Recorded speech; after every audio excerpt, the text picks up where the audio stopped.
Hello everybody, welcome back to my channel. So in the series of most asked questions in interview, the question for today is that we have to sort an array which has only zeros, ones and twos. So a very naive approach to this question would be that you can apply any sorting algorithm on this array, but that would give a complexity of either n square or n log n. But since we know the range of the elements residing in the array, we can do this question in order of n. Now let's see how we can do it in order of n. We know that the elements in the array are either zeros or ones and twos, and after sorting, the output will look like we will have the number of zeros, then we'll have all the ones, and then we'll have all the twos. So what we can simply do is we can count the number of zeros and ones and twos and we can put them in the array.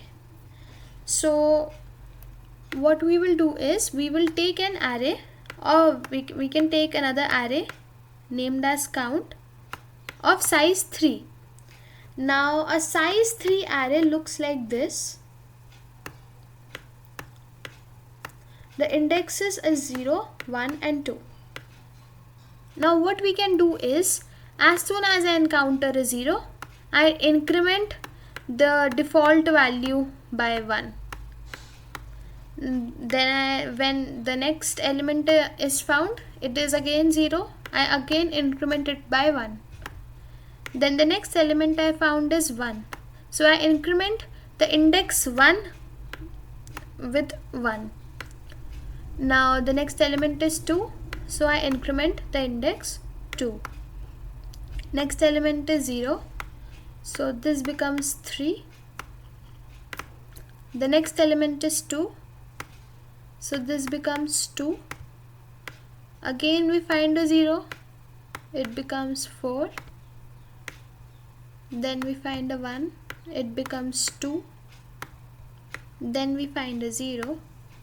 It becomes 5. Then we find 2 twos, so it becomes 4, and we find 1 0 and a 1, so it becomes 6 and it becomes 3.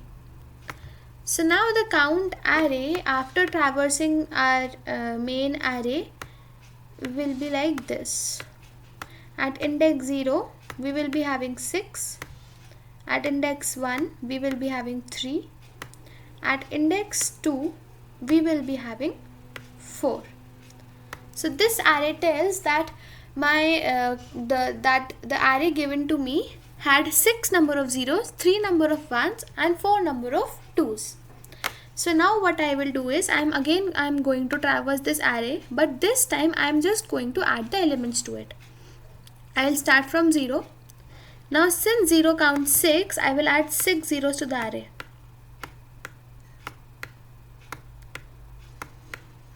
Now once I have added all the zeros, now I will go to the next index, that is 1.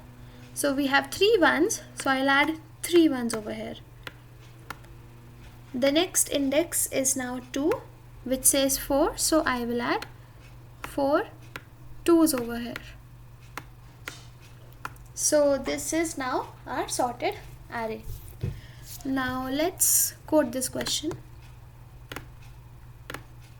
So first I'll have an array of integer type and I will store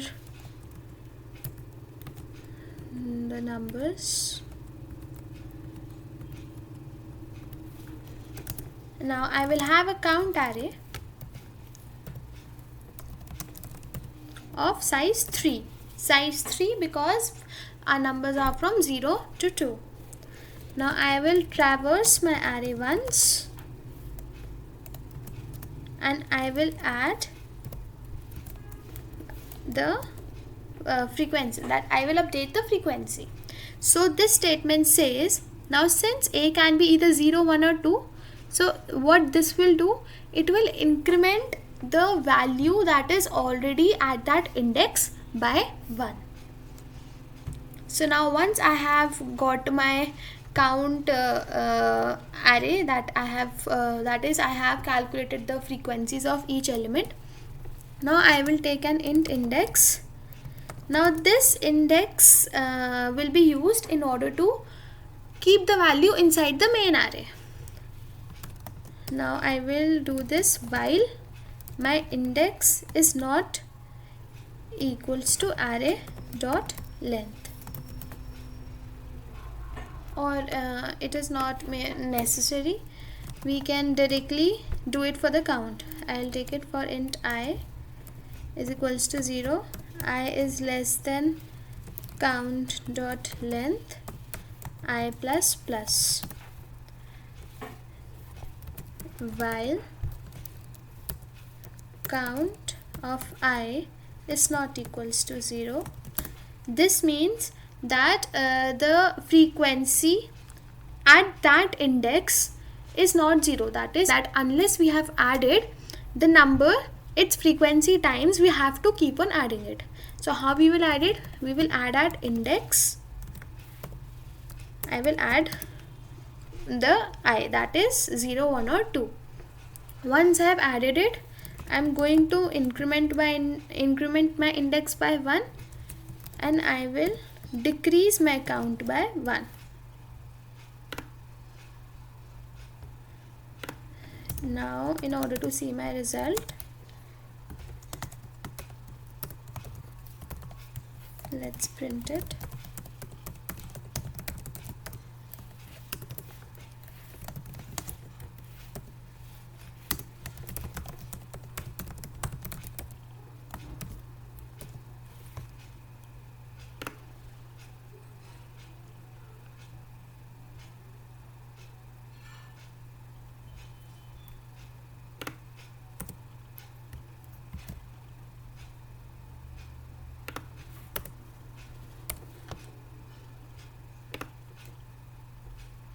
See, we have got a sorted array.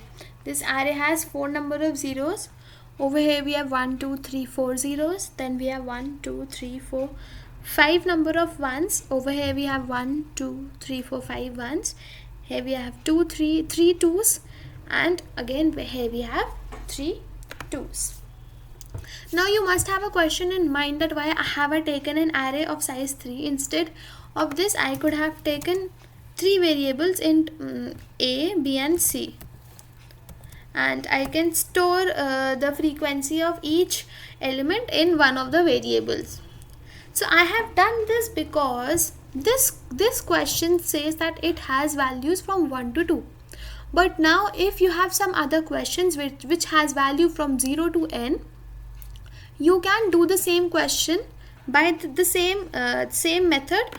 The only thing is that we will change over here as n, that is the maximum, that is if the maximum element in my array is 2, so over here n will be 3.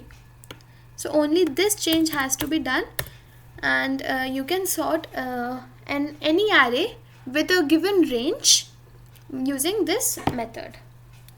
So this was all for today's video. In case you have any doubts, you can comment down below, or if you want me to solve any particular question, you can also leave a comment down with the hashtag #CodeMyQuestion. I will be leaving my GitHub link which will have all the codes that I do in my videos, and if you